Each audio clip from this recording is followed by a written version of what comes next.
자녀의 학교 폭력 문제가 불거지면 여유가 있는 부모들은 사건 초기부터 변호사를 선임하는 경우가 많습니다. 이런 부모들에게 일부 변호사들은 가해자와 피해자를 바꾸는 이른바 마폭, 쌍폭을 만들려고 조언하는데요. 그러니까 가해자가 나도 폭력을 당했다면서 역으로 신고를 하는 수법입니다. 김상훈 기자가 자세히 전해드리겠습니다. 지난 2021년 한 중학생의 SNS 계정에 악성 댓글들이 달렸습니다.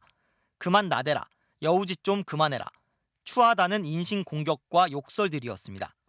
경찰 수사 결과 댓글 작성자는 같은 반 친구였고 학교폭력위원회는 가해 학생에게 반을 옮기고 서면 사과하라고 결정했습니다.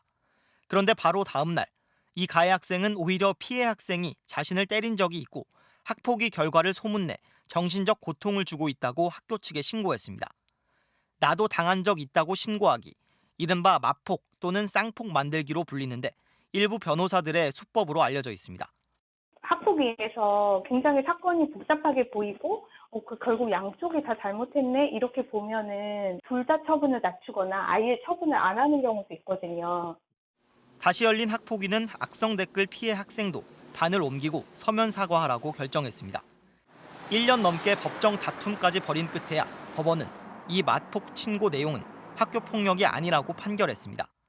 피해 진술이 계속 바뀌는 데다 학폭위 처분을 받게 된 학생이 갑자기 문제를 제기한 점도 의심스럽다는 겁니다. 허술해 보이는 마폭 만들기로 피해 학생만 1년 넘게 더 고통을 받은 셈입니다. 마폭 만들기는 법률 비전문가들인 교사나 학폭위가 짧은 시간 사건을 파악해야 하는 허점을 노립니다. 우리 학생을 억울하게 매도하느냐로 얘기를 해가지고 겁먹고 교사가 제대로 조사도 안 해갖고 이래서 피해자였는데 도리어 합의서를 쓴 그런 사건이 있었어요.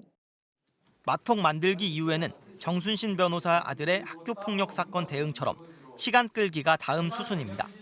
집행정지 가처분 신청부터 행정소송까지 하나의 묶음 상품처럼 만들어졌다는 게 변호사 업계의 얘기입니다. 성범죄 사건 같은 경우에는 피해자 대리인 국선 제도가 있단 말이죠. 들이 이제 학교 폭력 사건에서도 좀 들어올 필요가 있어요. 국민권익위원회가 무료 공익신고 대리 변호사 제도를 운영하고 있지만 학교 폭력을 은폐한 학교를 상대로 법적 대응을 할 때만 도움을 받을 수 있습니다. MBC 뉴스 김상훈입니다.